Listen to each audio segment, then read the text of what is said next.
semua, bertemu lagi dengan saya Sakila Amira Firdaus, teman diskusi Anda. Pada topik hari ini, kita akan membahas tentang hak kekayaan intelektual. Tapi sebelum itu, apakah kalian tahu apa itu hak kekayaan intelektual?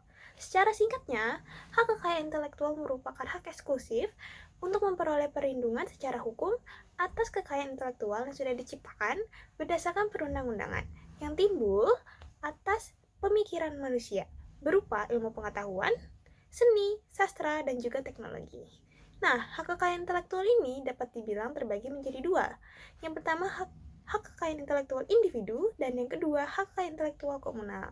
Nah, individu ini mencangkup hak cipta dan juga hak kekayaan industri yang terdiri dari paten, merek, desain industri, DTLST, rahasia dagang, dan PVT atau industri. Nah, sedangkan untuk hak kekayaan intelektual komunal itu mencangkup ekspresi budaya tradisional, indikasi geografis, pengetahuan tradisional, dan juga sumber daya genetik. Namun, pada topik yang kali ini dibahas, aku akan berdiskusi kepada kalian dengan dua topik dari hak kekayaan intelektual. Yang pertama merupakan hak cipta dan yang kedua merupakan hak merek. Nah, sekarang mari kita bahas tentang apa itu hak cipta. Hak cipta sendiri merupakan hak eksklusif untuk sang pencipta yang secara otomatis timbul berdasarkan prinsip tertentu dengan ciptaan yang diwujudkan dalam bentuk nyata. Nah, hak cipta ini merupakan salah satu bagian dari hak kekayaan intelektual yang sebelumnya sudah aku jelaskan dan yang dalam literatur hukum Anglo-Saxon dikenal sebagai istilah intellectual property rights. Nah, hak cipta ini melingkupi di bidang ilmu pengetahuan, seni, dan juga sastra. Nah, hal ini tuh lebih dijelaskan secara rincinya pada pasal 1 ayat 1 Undang-Undang Nomor 28 tahun 2014 tentang hak cipta, bahwa hak cipta adalah hak eksklusif pencipta yang timbul secara otomatis berdasarkan prinsip deklaratif. Setelah suatu ciptaan diwujudkan dalam bentuk nyata tanpa mengurangi pembatas sesuai dengan ketentuan peraturan perundang-undangan. Dengan kata lain, hak cipta ini dapat diberikan kepada yang menciptakan karyanya dan dapat dipakai, dijual, dan juga untuk melisensiasikan kepada pihak ketiga. Lalu, di dalam hak cipta ini terdapat hak lainnya, yaitu hak ekonomi, hak terkait, dan juga hak moral nih teman-teman. Nah, yang pertama adalah hak ekonomi. Hak ekonomi ini merupakan hak eksklusif bagi pencipta untuk mendapatkan keuntungan bagi penciptanya. Nah, sedangkan untuk hak terkait yang merupakan eksklusif bagi pelaku pertunjukan, produser fonogram, ataupun lembaga penyiaran. Hal ini diperlukan untuk melindungi dan salah satu bentuk apresiasi terhadap tenaga serta waktu yang sudah diluangkan oleh pelaku pertunjukan dalam menampilkan suatu karya. Nah, hak moral ini tuh selalu melekat dan tidak dapat dialihkan ya teman-teman. Jadi itu dia selalu melekat pada penciptanya.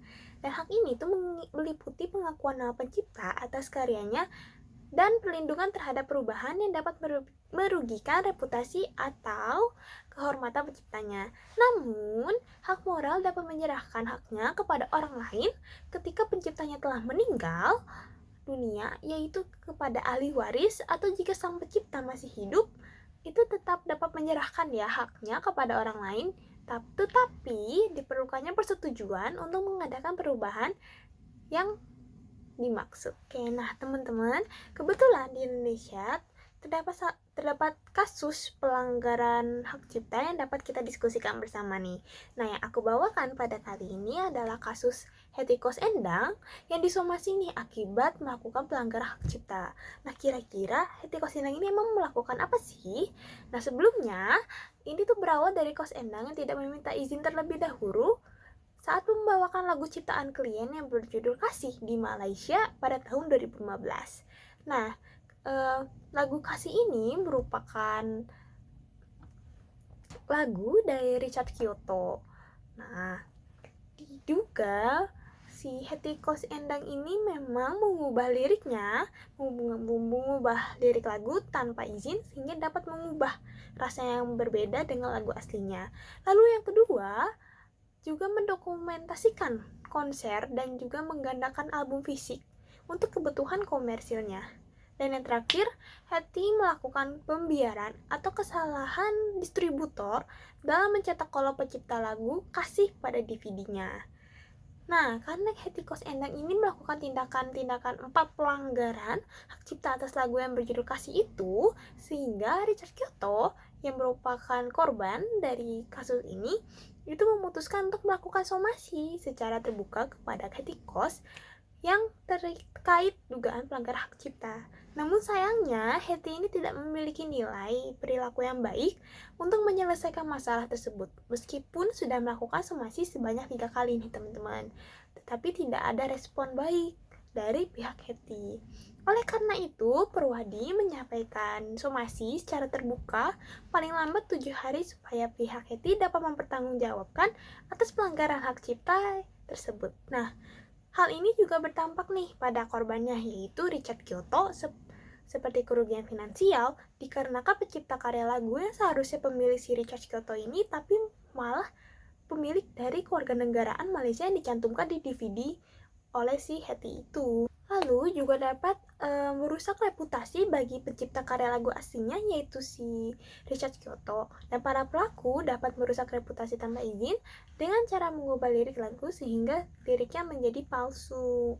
Nah, atas kasus ini Hetty melanggar hukum dari pasal 9 ayat 1 huruf F berdasarkan Undang-Undang Nomor 28 Tahun 2014 tentang Hak Cipta. Dan juga pasal 9 ayat 1 huruf B berdasarkan Undang-Undang Nomor 28 Tahun 2014 yang berisikan pencipta atau pemegang hak cipta memiliki hak ekonomi untuk melakukan atau memberikan izin kepada pihak lain untuk melakukan B.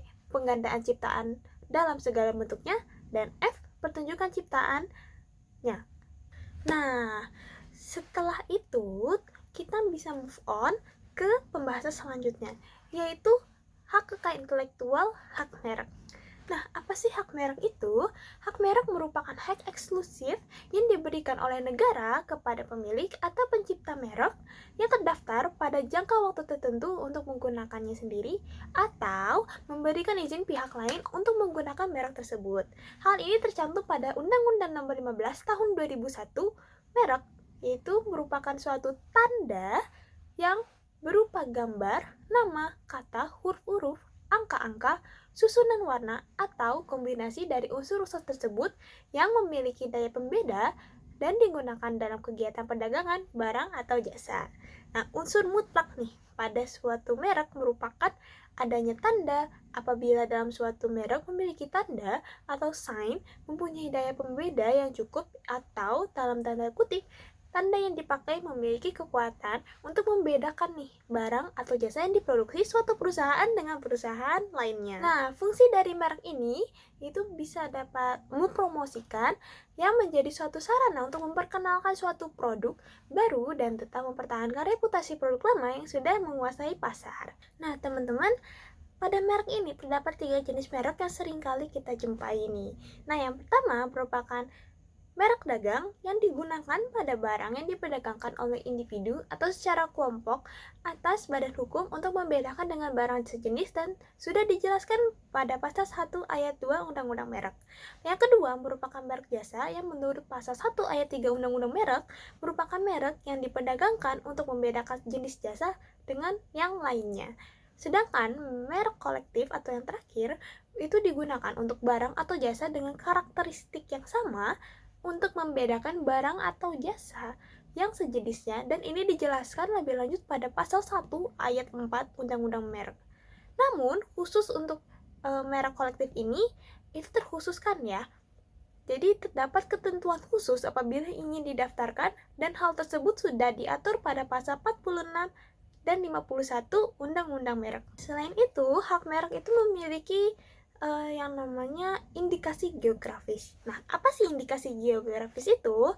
Yaitu tanda yang menunjukkan daerah asal barang atau jasa produk yang dikarenakan faktor lingkungan geografisnya, termasuk faktor alam, manusia, kombinasi dari keduanya yang memberikan reputasi, kualitas, serta karakteristik pada produk atau jasa yang dihasilkan. Nah, salah satu contoh pelanggaran kasus hak merek yang terjadi di Indonesia merupakan kasus Caca Lokal versus Caca Delhi nih teman-teman.